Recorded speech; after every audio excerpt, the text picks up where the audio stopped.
नमस्कार, विदेशी खबरों में आपका स्वागत है। मैं हूं आपके साथ आकाश। कतर की राजधानी दोहा के एयरपोर्ट पर बाथरूम में एक नवजात की लाश मिलने के बाद हड़कंप मच गया है। उसके बाद कतर से ऑस्ट्रेलिया जा रही कतर एयरवेज की फ्लाइट को रुकवाकर महिला यात्रियों की सघन जांच की गई थी। आरोप है कि महिलाओं को कपड़े उतारकर जांच कराने को मजबूर किया गया और उन्हें घंटों रोककर रखा गया। इसकी चहुं ओर आलोचना होने के बाद अब कतर ने खेद जताया है। कतर ने बुधवार को कहा कि लावारिश नवजात शव की मां को ढूंढने के लिए किए गए उपाय के तहत महिलाओं की निजता का उल्लंघन करने और उन्हें दर्दनाक परीक्षण से गुजरने और इस दौरान महिलाओं को हुई पीड़ा पर पछतावा है। लंबे समय तक प्रदूषित हवा में सांस लेने के कारण कोरोना से मौत का खतरा काफी बढ़ गया है। एक अध्ययन के मुताबिक पूरी दुनिया में वायु प्रदूषण के कारण कोरोना 15% ज्यादा मौत हो चुकी है। कार्डियोवैस्कुलर रिसर्च में मंगलवार को प्रकाशित अध्ययन के मुताबिक दुनिया भर में ज्यादा समय तक वायु प्रदूषण के संपर्क में रहने के कारण कोविड-19 से 15% ज्यादा मौतें हुई हैं। यूरोप में यह अनुपात करीब 19% है। वहीं उत्तरी अमेरिका में यह 17% और पूर्वी एशिया में यह आंकड़ा 27% है। शोधकर्ताओं के अनुसार कोरोना से मौत को टाला जा सकता था यदि लोगों को बिना जीवाश्म और अन्य मानव जनित ईंधन संबंधी प्रदूषण के संपर्क में कम से कम रखा जाता। टेक की दिग्गज कंपनियां फेसबुक, ट्विटर और गूगल के सीईओ अमेरिकी सीनेट की वाणिज्य समिति के सामने आज पेश होंगे। तीनों स्वेच्छा से गवाही देने के लिए तैयार हुए थे। इस दौरान सांसद इंटरनेट कंपनियों की रक्षा करने वाले एक प्रमुख कानून के बारे में इन कंपनियों के सीईओ से सवाल जवाब करेंगे। फेसबुक और ट्विटर ने शुक्रवार को इस बात की पुष्टि की थी।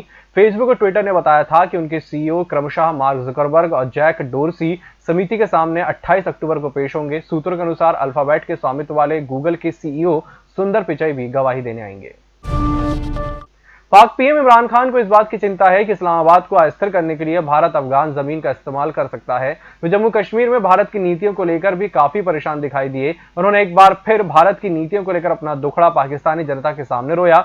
Imran Khan Pakistan Afghanistan trade and investment forum के एक सेमिनार को संबोधित कर रहे थे। इस 2 दिनी सेमिनार में उन्होंने कहा कि पाकिस्तान पड़ोसी अफगानिस्तान के साथ व्यापार और आर्थिक गतिविधियों को बढ़ावा चाहता है और लेकिन भारत इस मामले में एक बड़ी रुकावट है। शुरुआत से ही कोरोना महामारी ने लोगों के शरीर पर हजारों तरह के प्रभाव डाले हैं, जिन पर आज भी रिसर्च चल रही है। लेकिन चीन में एक अजीबोगरीब मामला सामने आया है, जिसमें कोरोना वायरस के कारण एक डॉक्टर की त्वचा का रंग काला पड़ गया था। खुशी की बात यह है कि डॉक्टर यी फैन की त्वचा अब पहले की तरह समान हो गई है, जिसे लेकर वह काफी खुश हैं। यी फैन हृदय रोग विशेषज्ञ हैं जो मरीजों का इलाज करते वक्त कोरोना से पीड़ित हो गए थे। एक प्रवक्ता ने कहा कि उनकी त्वचा काली इसलिए पड़ गई थी क्योंकि उसमें गहन देखभाल के दौरान एक एंटीबायोटिक दवा ले ली थी। इसके कारण उनकी त्वचा का रंग इतना गहरा हो गया था। चीन से मिल रही लगातार धमकियों के बीच अमेरिका के ट्रंप प्रशासन ने ताइवान को 2.37 अरब डॉलर की घातक हार्पून मिसाइलों की डील को मंजूरी दी है। अमेरिका के हथियार निर्माता कंपनियों के खिलाफ चीन के प्रतिबंध लगाने की घोषणा के तुरंत बाद ट्रंप प्रशासन ने यह फैसला किया। चीन ने जिन अमेरिकी कंपनियों पर प्रतिबंध लगाया है उसमें बोइंग भी शामिल है, जो इस मिसाइल को बनाती है। अमेरिकी विदेश मंत्रालय ने एक बयान जारी करके कहा कि अमेरिका ताइवान में शांति और स्थिरता बनाए रखने के लिए प्रतिबद्ध है और यह मानता है कि हिंद प्रशांत क्षेत्र की सुरक्षा और स्थिरता में ताइवान की सुरक्षा को सबसे अहम मानता है। विश्व में कोरोना संक्रमण का आंकड़ा अब तक 4.38 करोड़ के पार हो चुका है, जबकि कुल 11.66 लाख से ज्यादा लोगों की इससे मौत हो चुकी है। हालांकि इस महामारी से दुनिया में कुल 3.22 करोड़ से ज्यादा लोग ठीक हो चुके हैं। इस बीच ईरान ने देश के कई हिस्सों में एक बार फिर लॉकडाउन लगाया है। ईरान में करीब 2/3 प्रांतों में दोबारा महामारी फैलने की वजह से रेड अलर्ट जारी कर दिया गया है।